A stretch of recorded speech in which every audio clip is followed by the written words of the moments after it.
It's Monday, so you know what that means. Time for some terrible coffee, because I don't know how to make coffee, and time for some overreactions. I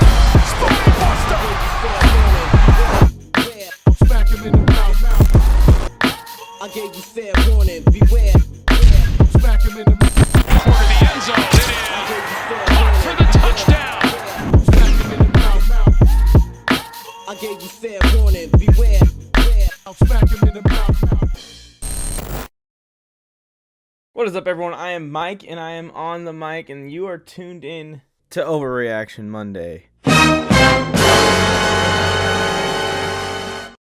I'm just going to go through some of the games that were interesting this week, some of the games that were important this week, some of the games that might have just been close this week, and give my initial reactions to those games. Not going to go over all 13 games that were played on Thursday and Sunday, but most of them. And I intend on doing this every single Monday for the rest of the NFL season and into the playoffs. So please subscribe, turn on notifications, and like this video real quick. It takes 1 second. I'll wait.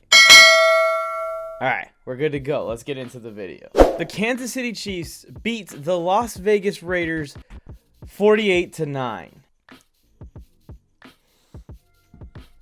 I was gonna spit, but I don't really have the commitment to spit coffee all over my room, so I'll just edit in a spit take here. God damn, Las Vegas, what the hell happened? The Raiders offensive line and the Raiders defense both were acting like the world's best turnstiles this weekend. And at a certain point, it felt like the Chiefs were almost toying with the Raiders in this game. I mean, for one, they put up 48 points, but go and look at the players that scored the touchdowns. Josh Gordon scored in this game. Derek Gore scored in this game. Darrell Williams. Clyde Edwards-Helaire. This is a team that features Travis Kelce, Tyreek Hill, Patrick Mahomes, and they said, we don't really need to try too hard today. We're going to give the ball to Josh Gordon in the big moments. I mean, no offense to Josh Gordon, he had a great prime, but yikes, Vegas. This is the second time this season that the Chiefs have absolutely wrecked the Las Vegas Raiders. Raider Nation, where are you at? Let's talk about this Ravens-Browns game real quick. The Ravens lose to the Browns 22-24, and this game crushed me in so many ways. For one, I've put some serious verbal investments in Lamar Jackson this season. I predicted him to win the MVP. I predicted him to take the Ravens all the way to the Super Bowl. Wasn't really on track to win MVP, but they were playing good enough to put together wins. They were a team that I still felt had a chance to compete in the AFC come playoff time. But now with Lamar Jackson hurt, all of my dreams and hopes and everything that I had going for the Ravens come crashing down, and I just gonna cry. And like I said, I also verbally backed this entire team and their coach all season long. It's about to fall apart. And that's not all. I also have verbally been against the Cleveland Browns making it to the playoffs. Not that I'm against them making the playoffs. I love the Cleveland Browns, and I love the people in Cleveland, but I just didn't think they were going to make the playoffs, and them getting this win is huge and a huge step forward in the Browns' playoff hopes. And not only that, but I am also in a lot of pain today because I invested a first-round pick in the Warzone of Attrition 2 QB League on Lamar Jackson.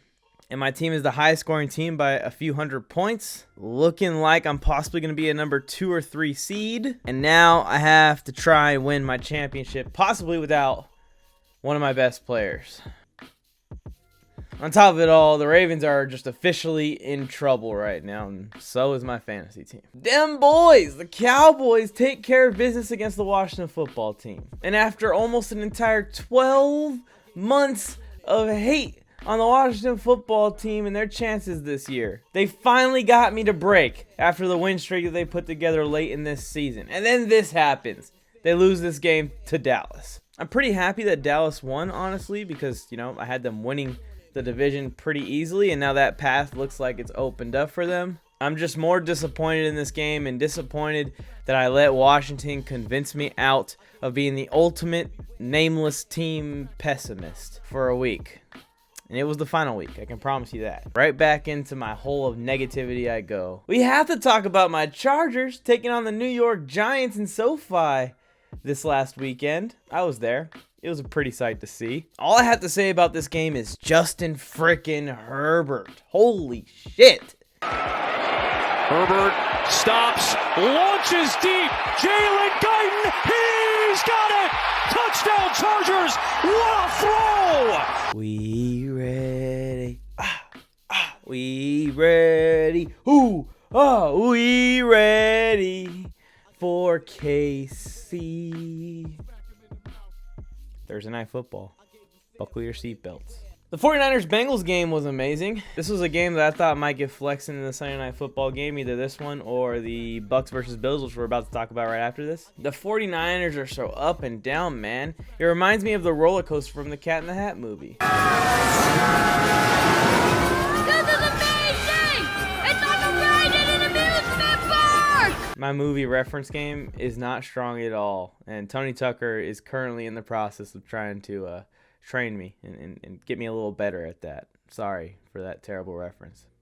Big win for San Francisco, especially for their hopes at getting a wild card in the NFC playoffs this year. I'm pretty close to locking them in there as long as they can put together wins against teams that they should beat. Don't you dare drop a game to like Atlanta or Houston at the end of this year, San Francisco, and blow your playoff chances after I finally have come around on you. The Bengals almost came back. There's a lot of fight in this team. There's a lot of talent on this roster. They're just not really that complete yet, and the depth isn't quite there. This team is 1 year away, I think, from competing for that division seriously. Now, I know they're in contention this year because that division has been so up and down with the Ravens and the Browns and the Steelers also being inconsistent like the Bengals have been. But I'm looking at the Bengals, and where I had them winning 4 games this year, I think I may be projecting them to win 11 or 12 next year based on how the schedule shapes out. The Bills are another team that came back and lost their game this weekend. Down big against the defending Super Bowl champions, and the Bills come all the way back and force an overtime. But then after you put in all that hard work to crawl and scratch your way back into this game,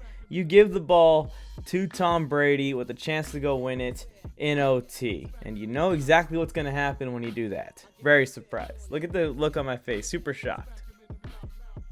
This is another game that was awesome and should have been the Sunday Night Football game instead of the Chicago Bears and Packers game that we got to see. And honestly, we don't even really need to talk about that game.